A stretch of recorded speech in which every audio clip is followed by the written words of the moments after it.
Ian Garry would be making a colossal mistake if he were to miss the UFC 296 press conference in an attempt to lay low or to not be in the limelight, right? If he tries to just, again, do damage control and not be who he is, if he doesn't hold his chin high and be his toxic self, well, again, you're just going to be missing out on a mega opportunity because, let's be honest, if he plays into this, okay, if he turns it up a notch, all right, and he turns heel and doesn't care if people are going to dislike him because, let's be honest, Ian Garry's never going to be a fan favorite, well, I think that he can be one of the biggest stars in combat sports right now, and he'll be the best heel we've ever had because the last time we had a good heel, it was Colby Covington, but at this point, we know he's playing an act. We know it's a shtick. He's a nice guy in real life, and because it's so clear and obvious that he's just writing all these goofy lines, okay, when he's trash talking, we actually like him. All right, that's the issue with Colby. Most people kind of like Colby these days. The only thing people dislike about him is the fact that he's inactive. But when it comes to his persona, it's all just a big joke. And what Ian Garry needs to do is he needs to take advantage of being a real life heel that people actually dislike because let's be honest with ourselves. It's fun to root against people in MMA, all right? We could be real here. We're not perfect. We're not angels. Oh, how dare you root against someone in MMA? Well, what if they're fighting your favorite fighter? Huh? You're going to root against them then, right? Well, I think it's totally okay to root against someone. Think about Adesanya. That's the closest thing we've had to a real-life heel, but he never fully tapped into it. People loved him or they hated him. But one thing that the people that hated him have to admit is that when it was time for Israel Adesanya to fight, you were tuning in. All right, you were talking about him. You were calling him overrated. You were enjoying your little back and forths with the Adesanya fan base. All right, you couldn't wait to say he was a boring fighter if he had a stinky fight. And you couldn't wait to see him lose. Ian Garry needs to enter into fight week with his chin held high, in the air, chest out, holding his wife's hand and walking around loudly and proudly. All right, he needs to dominate the attention. He needs to have his hands waving in the air. This guy is in love with himself. He needs to bring the nutritionist with him, okay? Unapologetically. And again, so what if people are going to go at you at the press conference? I don't want to hear Chael Sonnen talking about Ian Garry needs to stay home. It'd be a real bad look for him. Fuck that. He needs to stir up a beef with the nicest UFC fighter on the roster, Vicente Luque, just like he did with Neil Magny, which is still going viral to this day. And I understand that he's like kind of boys with Luque, but come on, man. He was clapping at Luque hard. Pause. You get what I'm saying, though. He was going at Luque hard for his baptism. He was saying, listen, man, you're talking about Jesus and all that. Jesus is going to be standing in front of you, tall, blonde, and whatever he said, like fully ready, locked, and loaded on December 16th at UFC 296, comparing himself to Jesus himself on a post that Vicente Luque put on his Instagram of him getting baptized in a pool. All right? Very sensitive for Vicente Luque. What's a little push at the weigh-ins, man?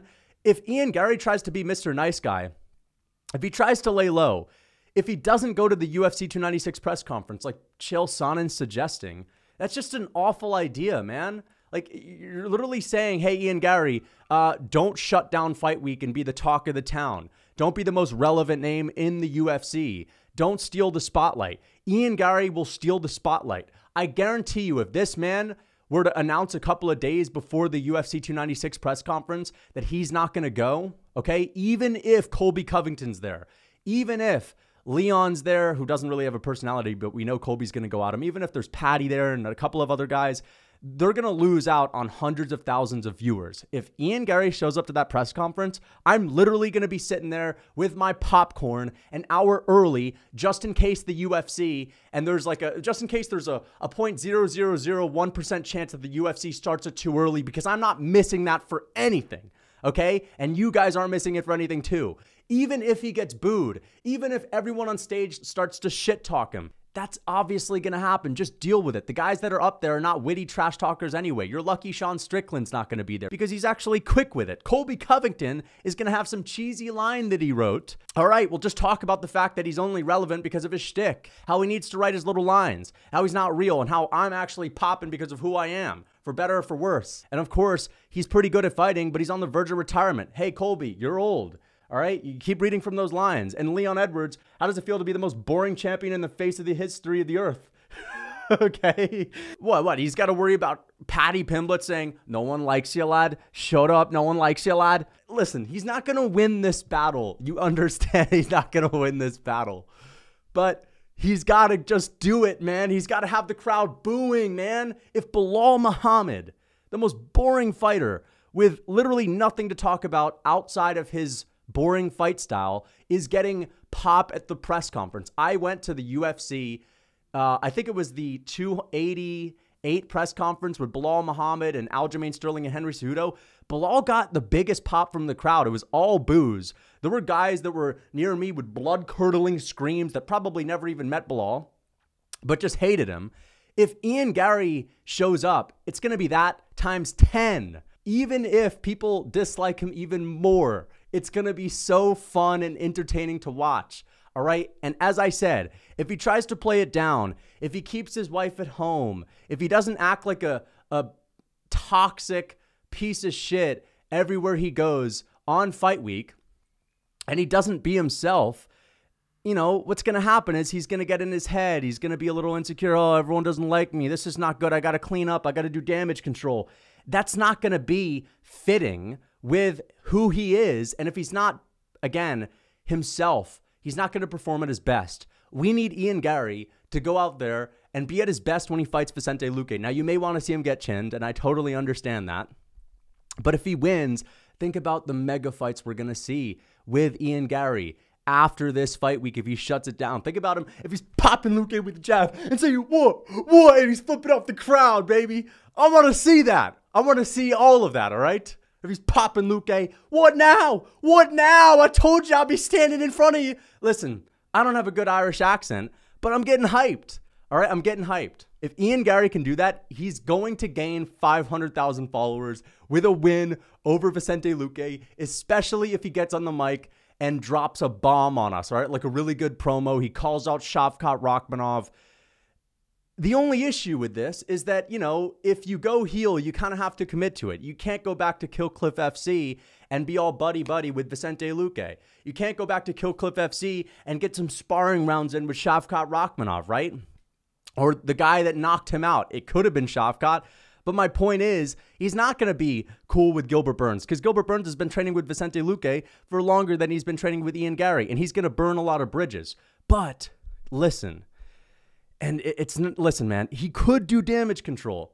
He could do damage control, but he's going to fade out of relevancy, all right, a little bit, because there's not a guarantee that Ian Garry is going to be a champion, right? And that's something else that we need to talk about. Ian Garry, if he does win against Vicente Luque and he turns heel and the UFC sees how many views they're getting on Ian Garry interviews, Ian Garry press conferences, they see the jump that his social media makes from what it is right now, which is like 506,000 followers to maybe like 800K in the matter of a couple of weeks. Now, I know some fans are going to be stubborn about it, but listen, if he turns heel, that's good for the sport. It's good for entertainment. I know there are some of you guys that don't want to see that just want good fights. Well, you know what? This is the show business. And we kind of need something like this, right? Colby Covington, if he loses, he's not going to be around for that much longer. And a shtick is just never as good as someone that's being, even though Ian Garry is, he's definitely coping with a lot of things. He's still like, that's just who he is, I guess. Again, people don't like him for who he is.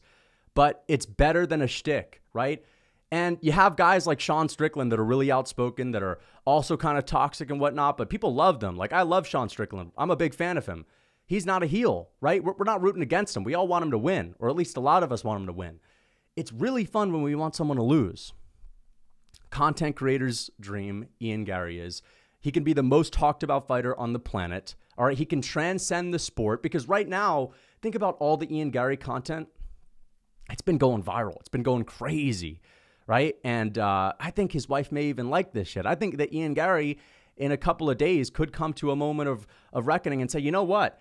Like, my name's the biggest it's ever been, and this could bring in a lot of cash because, as I said, if the UFC starts to see this thing growing, oh man, they're going to give this guy good matchups. They're going to make sure that every matchup is favorable to him. Maybe that's Shavkat Rakhmonov being rushed to an Ian Garry fight. Again, there's no guarantee that he's a champion.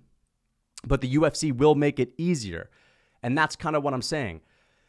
If he dips on the press conference and he doesn't go to it, if he tries to clean things up and he gives Vicente Luque a big hug and they're all buddy-buddy, then, you know, Ian Garry, you're still disliked.